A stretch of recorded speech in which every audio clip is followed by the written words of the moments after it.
C M ಸಿದ್ದರಾಮಯ್ಯವರು ರಾಜ್ಯದ ಜನತೆಗೆ ಹಣಕಾಸಿನ ವಿಚಾರದಲ್ಲಿ ಸುಳ್ಳು ಹೇಳಿ ದಾರಿ ತಪ್ಪಿಸ್ತಾ ಇದ್ದಾರೆ.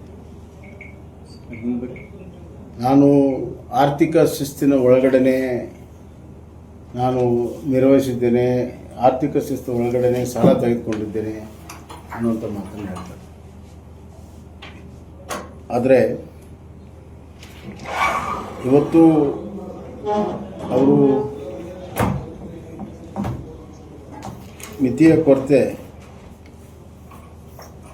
ಆಲ್ಮೋಸ್ಟ್ 3% ದಾಟ್ತಾ ಇದೆ. ಅದನ್ನು ಮರೆಮಾಚಲು ಅಡ್ಜಸ್ಟ್ಮೆಂಟ್ ಮಾಡಿದ್ದಾರೆ. ಕೆಲವೆಲ್ಲ ಫಿಸಿಕಲ್ ಬಾರೋಯಿಂಗ್ಸನ್ನೆಲ್ಲ ಮೇನ್ ಇದಕ್ಕೆ ತಂದಿಲ್ಲ, ಬಜೆಟಲ್ಲಿ ತಂದಿಲ್ಲ.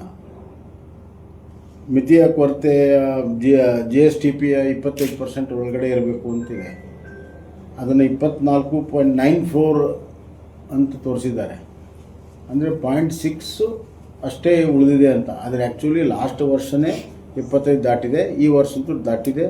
ರಿಸರ್ವ್ ಬ್ಯಾಂಕಿನ ಹಲವಾರು ಲೋನುಗಳನ್ನು ಇಲ್ಲಿ ಅಕೌಂಟಿಗೆ ತೆಗೆದುಕೊಳ್ಳದೆ ಸುಮಾರು 10,000 ಕೋಟಿ ರೂಪಾಯಿಯಷ್ಟು ರಿಸರ್ವ್ ಬ್ಯಾಂಕಿನ ಲೋನ್ಗಳನ್ನು ತೆಗೆದುಕೊಳ್ಳದೇ ಇದನ್ನು 25% ಒಳಗಡೆ ಇರುವಂಥ ಹೊಂದಾಣಿಕೆಯನ್ನು ಮಾಡಿದ್ದಾರೆ, ಅಡ್ಜಸ್ಟ್ಮೆಂಟ್ ಮಾಡಿದ್ದಾರೆ. ಇದು ಜನರಿಗೆ ದಾರಿ ತಪ್ಪಿಸ್ತಾ ಇದ್ದಾರೆ ಮತ್ತು ಆರ್ಥಿಕ ಸ್ಥಿತಿ ಭಾಳ ಕೆಟ್ಟದಾಗಿದೆ. ಈಗ ಅವರು 4,49,000 ಕೋಟಿ ಒಟ್ಟು ಬಜೆಟ್ ಇದೆ. ಅವರು ಅದರಲ್ಲಿ 3,40,000 ಕೋಟಿ ಕಮಿಟೆಡ್ ಎಕ್ಸ್ಪೆಂಡಿಚರ್ ಇದೆ. ಅಂದರೆ ಸ್ಯಾಲ್ರಿಗೆ, ಬಡ್ಡಿಗೆ, ಆಮೇಲೆ ಪೆನ್ಷನ್ಗೆ, ಸಬ್ಸಿಡಿಗೆ, ಕಮಿಟೆಡ್ ಎಕ್ಸ್ಪೆಂಡಿಚರ್ಗೆ, ಅಡ್ಮಿನಿಸ್ಟ್ರೇಟಿವ್ ಎಕ್ಸ್ಪೆಂಡಿಚರ್ಸ್ಗೆ, ಇದೆಲ್ಲ ಸೇರಿದರೆ 3,50,000 ಕೋಟಿ ರೂಪಾಯಿ ಕಮಿಟೆಡ್ ಎಕ್ಸ್ಪೆಂಡಿಚರ್ ಇದೆ. ಇನ್ನು ಉಳಿದಿರುವಂಥದ್ರಲ್ಲಿ ಸುಮಾರು 64,000 ಕೋಟಿ ಗ್ಯಾರಂಟಿಗೆ ಹೋಗುತ್ತೆ. ಒಟ್ಟು ಸುಮಾರು 4 ಲಕ್ಷ ಕೋಟಿಯಷ್ಟು ಈ ಕಮಿಟೆಡ್ ಎಕ್ಸ್ಪೆಂಡಿಚರ್ಗೆ ಹೋದರೆ 4 ಕೋಟಿ ಹೆಚ್ಚು. ಇನ್ನು ಅಭಿವೃದ್ಧಿಗೆಲ್ಲ ಉಳಿತದೆ. ಇಲ್ಲಿ ಬಜೆಟಲ್ಲಿ ಹೇಳ್ತಾರೆ 74,000 ಕೋಟಿ ನಾನು ಕ್ಯಾಪಿಟಲ್ ಎಕ್ಸ್ಪೆಂಡಿಚರ್ ಮಾಡ್ತೀನಿ ಅಂತ. ಅಂದರೆ ಕ್ಯಾಪಿಟಲ್ ಎಕ್ಸ್ಪೆಂಡಿಚರ್ ಅಂತಂದರೆ ಅಸೆಟ್ ಕ್ರಿಯೇಷನ್. ಆದರೆ ಕಳೆದ ವರ್ಷ ಅವರು 47,000 ಕೋಟಿ ಕ್ಯಾಪಿಟಲ್ ಎಕ್ಸ್ಪೆಂಡಿಚರ್ ಮಾಡ್ತಾರೆ ಅಂದರೆ ಮಾಡಲಿಲ್ಲ. ಈ ವರ್ಷ 74,000 ಕೋಟಿ ಮಾಡ್ತೇವೆ ಅಂತ ಹೇಳಿದ್ದಾರೆ. ಅದು ಮಾಡೋಕ್ಕೆ ಸಾಧ್ಯ ಇಲ್ಲ, ಸುಳ್ಳು ಹೇಳಿದ್ದಾರೆ. ಮತ್ತು ಕಳೆದ ವರ್ಷ ಅವರು ಏನು ಒಟ್ಟು ಆದಾಯ ಎಷ್ಟು ಬರುತ್ತೆ ಅಂತೇಳಿ ಹೇಳಿದರು.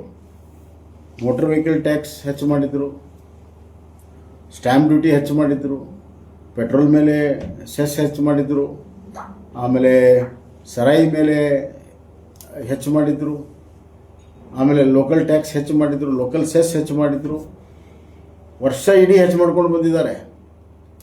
ಬಜೆಟಲ್ಲಿ ಹೆಚ್ಚು ಮಾಡಲಿಲ್ಲ ಅಂದ್ರೆ ಇಡೀ ವರ್ಷ ಇಡೀ ಹೆಚ್ಚು ಮಾಡ್ತಾ ಇದ್ದಾರೆ. ಪವರ್ ಚಾರ್ಜಸ್ ಹೆಚ್ಚು ಮಾಡ್ತಾ ಇದ್ದಾರೆ, ಪವರ್ ಟ್ಯಾರಿಫ್ಸ್ ಹೆಚ್ಚು ಮಾಡ್ತಾ ಇದ್ದಾರೆ. ಹೀಗಾಗಿ ಈ ಬಜೆಟ್ಗೆ ಇಲ್ಲಿರುವಂಥ ಫಿಗರ್ಸ್ಗಳಿಗೆ ಯಾವುದೇ ರೀತಿ ಕಿಮ್ಮತ್ತಿಲ್ಲ. ಯಾಕಂದರೆ ವರ್ಷ ಇಡೀ ನೀವು ಟ್ಯಾಕ್ಸ್ಗಳನ್ನು ಹೆಚ್ಚು ಮಾಡಿದರೆ ಈ ಬಜೆಟ್ಟಿನ ಒಂದು ಸ್ಯಾಂಟಿಟಿ ಏನು ಉಳಿತು, ಇದರ ಪಾವಿತ್ರ್ಯತೆ ಏನು ಉಳಿತು. ಆದ್ದರಿಂದ ಈ ಫಿಗರ್ಸ್ಗಳಿಗೆ ಏನೂ ಮಹತ್ವ ಇಲ್ಲ.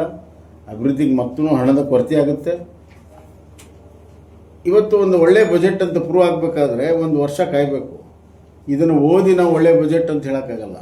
ಇದರ ಒಟ್ಟು ಖರ್ಚುಗಳು ಎಷ್ಟಾಗುತ್ತೆ, ಸದುಪಯೋಗ ಎಷ್ಟಾಗುತ್ತೆ, ಎಷ್ಟು ಇನ್ಫ್ರಾಸ್ಟ್ರಕ್ಚರ್ ಡೆವಲಪ್ ಆಗುತ್ತೆ, ಎಷ್ಟು ಸಾಮಾಜಿಕ ವಲಯದಲ್ಲಿ ಜನರಿಗೆ ಅನುಕೂಲ ಆಗುತ್ತೆ, economic assets and social assets ನೀವು ಎರಡೂ ಕೂಡ ಎಷ್ಟಾಗುತ್ತೆ ಅನ್ನೋದ್ರ ಮೇಲೆ ಈ ಬಜೆಟ್ ಹೆಂಗಾಗುತ್ತೆ ಅಂತ. ಕಳೆದ 2 ವರ್ಷದ ಬಜೆಟನ್ನು ನೋಡಿದಾಗ ಅವರು ಮಾತಾಡಿದ್ದಕ್ಕೂ ಬಜೆಟಲ್ಲಿ ಹೇಳಿದ್ದಕ್ಕೂ ಮತ್ತು ಇಡೀ ವರ್ಷ ಆರ್ಥಿಕ ನಿರ್ವಹಣೆ ಮಾಡಿದ್ದು ನೋಡಿದಾಗ ಖಂಡಿತವಾಗೂ ಅದಕ್ಕೆ ಸಂಬಂಧ ಇಲ್ಲ. ಹೀಗಾಗಿ ಈ ಬಜೆಟ್ನಲ್ಲಿ ಅವ್ರು ಏನು ಫಿಗರ್ಸ್ಗಳು ಹೇಳಿದ್ದಾರೆ, ಇಲಾಖೆಗಳಿಗೆ ಅಷ್ಟು ಕೊಡ್ತೀನಿ ಇಷ್ಟು ಕೊಡ್ತೀನಿ ಅಂತ ಬೇರೆ ಬೇರೆ ಯೋಜನೆಯಲ್ಲಿ, ಅವು ಯಾವೂ ಕೂಡ ಪೂರ್ಣ ಪ್ರಮಾಣದಲ್ಲಿ ಕೊಡೋದಿಲ್ಲ.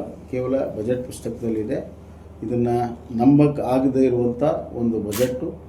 ಎರಡನೇದಾಗಿ ಇಷ್ಟು ಸಾಲ ಮಾಡಿ, ಇಷ್ಟು ಟ್ಯಾಕ್ಸ್ ಹೆಚ್ಚಿಗೆ ಮಾಡಿ ನೀವು ಮತ್ತು ಕೊರತೆ ಬಜೆಟ್ ಮಾಡ್ತಿರೋದು ಯಾವ ಪುರುಷಾರ್ಥಕ್ಕಾಗಿ? ನೀವು ಮತ್ತು 22,957 ಕೋಟಿ ರೂಪಾಯಿ ಕೊರತೆ ಬಜೆಟ್ ಮಾಡಿದ್ದೀರಿ.